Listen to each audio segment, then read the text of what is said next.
दोस्तों, नौकरी अच्छी है या व्यापार, इस विषय पर है ये कहानी। सौरभ नाम का एक आदमी आईटी कंपनी में काम करता था। उसे अच्छी खासी तनख्वाह थी। इसका उसे गुरूर भी था। उसे लगता था कि नौकरी करना व्यापार से अच्छा होता है, इसलिए वो हमेशा छोटे मोटे काम करने वालों की मजाक उड़ाता था। ऑफिस बॉय का वो हमेशा अपमान करता। क्या रे पगले, ये कैसी चाय बनाई रे? ना इसमें दूध है और ना ही चीनी। कभी तेरे बाप ने पी है ऐसी चाय? बेचारा ऑफिस बॉय इस पर कुछ ना बोलता और सॉरी साहब बोल के चला जाता। सौरभ की कंपनी के सामने एक समोसे वाले का ठेला था। अक्सर इस कंपनी के लोग लंच ब्रेक में उस ठेले पर जाकर समोसे खाते। सौरभ भी कभी कभार उस समोसे वाले के पास जाकर समोसे खाता। तभी सौरभ को एक दिन समोसे वाले के साथ मजाक करने का सूझा। वो समोसे वाले भैया, यार तुमने तो तुम्हारी ये दुकान बड़ी सज धज कर रखी है। तुम्हारे पास अच्छा खासा मैनेजमेंट स्किल है, पर क्या तुम्हें नहीं लगता कि समोसे बेचकर तुम्हारा समय बर्बाद कर रहे हो? ओ कैसन साहब? अरे सोचो, अगर तुम मेरे जैसे अगर कोई बड़ी कंपनी में काम करते तो आज मेरे जैसे मैनेजर होते। क्यों, सही कहा ना? समोसे वाले ने सौरभ की तरफ देखा और बोला, बात तो सही कहा साहब आपने, पर मेरी भी एक बात सुन ही लो। वो क्या? साहब जी, मुझे लगता है कि मेरा काम आपसे बेहतर है। वो कैसे? तुम तो मामूली समोसे बेचते हो, फिर तुम्हारा काम कैसे बड़ा हो सकता है? वह ऐसा बात है साहब जी, 10 साल पहले मैं एक टोकरी में लेकर समोसे बेचता था। उसी समय आपको इस कंपनी में जॉब मिली। उस समय मैं 10,000 रुपए महीने कमाता था और आपको उसी समय 10,000 तनख्वाह थी। पिछले 10 साल में हम दोनों ने काफी तरक्की कर ली। आप उस कंपनी में मैनेजर बन गए और मैंने इसी बीच अपनी एक समोसे की दुकान खोल ली और इस इलाके का मशहूर समोसे वाला बन गया। तो समोसे की दुकान खोलना कौन सी बड़ी बात है? कोई बड़ी बात नहीं है साहब जी, लेकिन मेरी बात तो सुन लीजिए। हाँ, कहो। देखो साहब जी, अब आपकी तनख्वाह है महीने का 1 लाख और मैं भी लगभग उतने ही या फिर उससे ज्यादा समोसे बेचकर कमाता हूँ। इसलिए मैं ये दावे के साथ कह सकता हूँ कि मेरा काम आपसे बेहतर है और मेरे बच्चों का भविष्य भी सही है। सौरभ ने कुत्सित होकर पूछा, बच्चों का भविष्य? मैं बताता हूँ साहब जी, जरा मेरे बातों पर ध्यान दीजिए।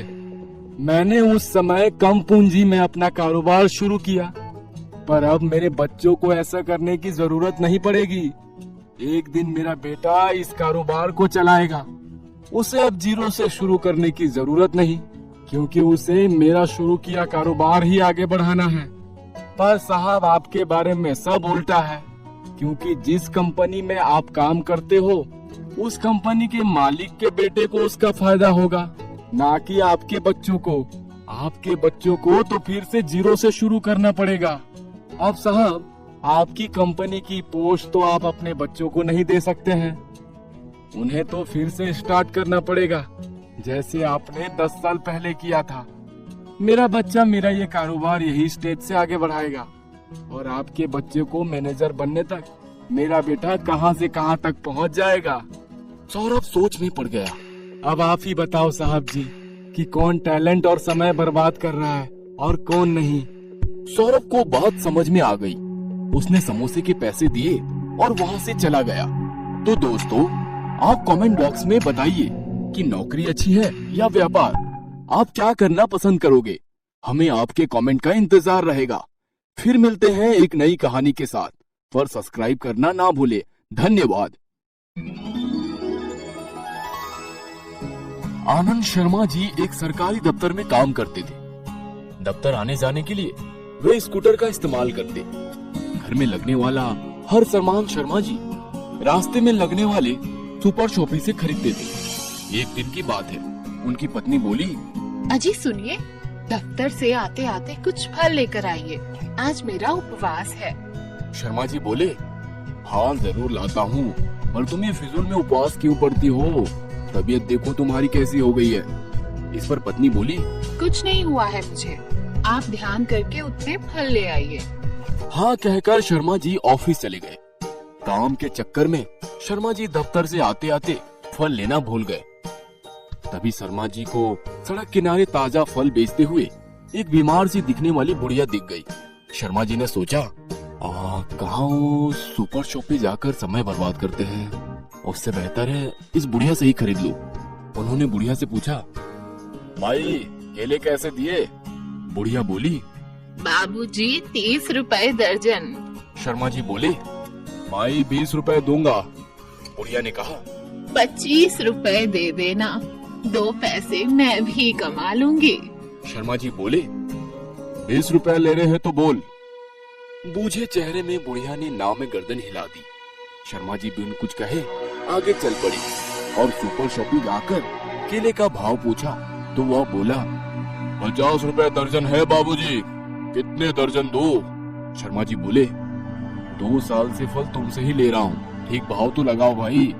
तो उसने कहा, बाबूजी यहाँ हम तोल भाव नहीं करते, लेने हैं तो बोलो, मेरे पास और भी कस्टमर है। शर्मा जी को उसका यह व्यवहार बहुत बुरा लगा। उन्होंने कुछ सोचकर स्कूटर को वापस ऑफिस की ओर मोड़ दिया। सोचते सोचते वो बुढ़िया के पास पहुंच गए।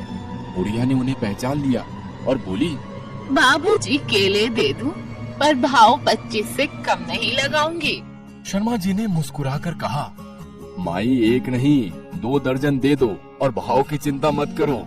बुढ़िया का चेहरा खुशी से दमकने लगा। केले देते हुए वो बोली, बाबूजी मेरे पास थैला नहीं है। फिर बोली, एक टाइम था जब मेरा आदमी जिंदा था, तो मेरी भी छोटी सी दुकान थी, सब्जी फल सब बिकता था उस पर। आदमी की बीमारी में दुकान चली गई, आदमी भी नहीं रहा, अब खाने के भी लाले पड़े हैं, किसी तरह पेट पाल रही हूँ, कोई औलाद भी नहीं है जिसकी ओर मदद के लिए देखूं। इतना कहते कहते बुढ़िया रुआसी हो गई और उसकी आंखों में आंसू आ गए। शर्मा जी ने 100 रुपए का नोट बुढ़िया को दे दिया तो वह बोली, बाबूजी मेरे पास छुट्टे नहीं है।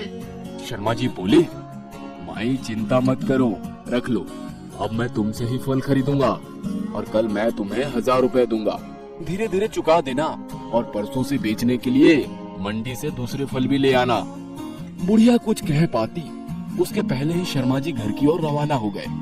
घर पहुंचकर उन्होंने पत्नी से कहा, न जाने क्यों हम हमेशा मुश्किल से पेट पालने वाले, धड़ी लगाकर सामान बेचने वालों से मोल भाव करते हैं, किंतु बड़ी दुकानों पर हम मुंह मांगे पैसे दे आते हैं। शायद हमारी मानसिकता ही बिगड़ गई है। गुणवत्ता के स्थान पर हम चौका-चौध अधिक ध्यान देने लगे। अगले दिन शर्मा जी बुढ़िया को 1000 रुपए देते हुए बोले, माई लौटाने की चिंता मत करना, जो फल खरीदूंगा उसकी कीमत से ही चुक जाएंगे। जब शर्मा जी ने दफ्तर में ये किस्से बताए तो सबने बुढ़िया से ही फल खरीदना प्रारंभ कर दिया। 2 महीने बाद ऑफिस के लोगों ने बुढ़िया को एक हाथ ठेला भी भेंट कर दिया। बुढ़िया अब बहुत खुश थी। उचित खान पान के कारण उसका स्वास्थ्य भी पहले से बहुत अच्छा था। हर दिन शर्मा जी और ऑफिस के दूसरे लोगों को दुआ देती नहीं थकती। शर्मा जी के मन में भी अपनी बदलती सोच और एक असहाय निर्बल महिला की सहायता करने की संतुष्टि का भाव महसूस करते हैं। दोस्तों, जीवन में किसी बेसहारा की मदद करके देखो, अपनी पूरी जिंदगी में किए गए सभी कामों से ज्यादा खुशी मिलेगी। और जो रास्ते पर ठेले पर सामान बेचते हैं उनसे कृपया मोल भाव ना करें। वे पैसा कमाने के लिए नहीं बेचते, बल्कि अपना पेट पालने के लिए मजबूरन सामान बेचते हैं। 2-5 रुपए उनको ज्यादा भी दे दिए तो वे आपको उम्र भर दुआएं देते रहेंगे। ये कहानी है एक जाबाज पुलिस ऑफिसर शिवांश की। शिवांश के पिता काशी बहुत ही गरीब थे।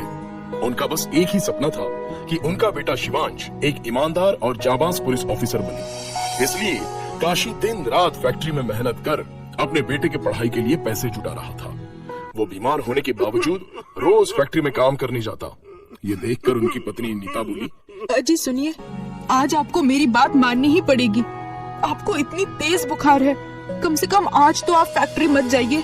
तो काशी ने कहा, नहीं, अगर मैं नहीं गया तो फिर आज की मेरी तनख्वाह कट जाएगी और अब शिवांश के इम्तिहान आने वाले हैं, उसकी फीस के लिए पैसे भी तो जुटाने हैं। तुम चिंता मत करो, मैं बिल्कुल ठीक हूँ।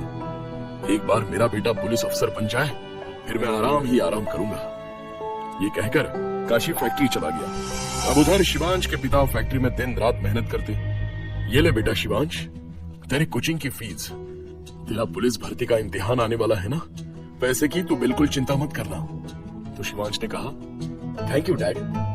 शिवांश झूठ बोलकर अपने पिता के दिए पैसों से अपने दोस्तों के साथ सिनेमा पिक्चर देखने चला गया। शिवांश के दोस्तों ने कहा, यार तेरे डैड तो बहुत ही कमाल के हैं। तेरी मौज मस्ती और जेब खर्च के लिए तुझे कितना पैसे देते हैं।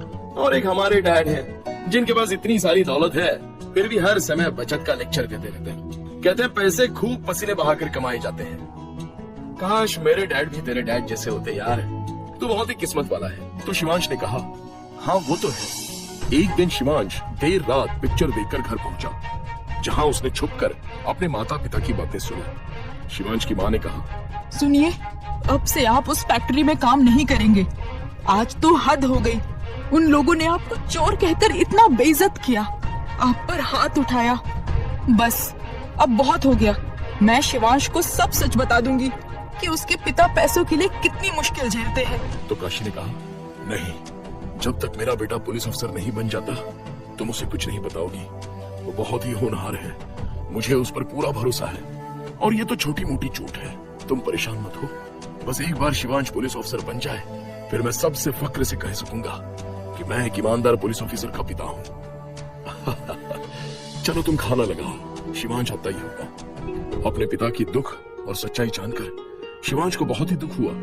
उसे अपनी गलती का एहसास हो गया। वो रात भर अपने कमरे में रोता रहा और उसने ठान लिया कि अब वो अपने पिता की जगह काम करेगा और दिन रात मेहनत कर अपने पिता के सपने को पूरा करेगा। अगले दिन जब काशी काम पर पहुंचे तो वहां के मैनेजर ने उन्हें घुसने नहीं दिया और काम से निकाल दिया। काशी ने कहा, मैनेजर साहब, अगर मैंने काम नहीं किया तो मेरे बेटे को पुलिस में भर्ती करने का मेरा सपना अधूरा रह जाएगा, मुझ पर रहम कीजिए।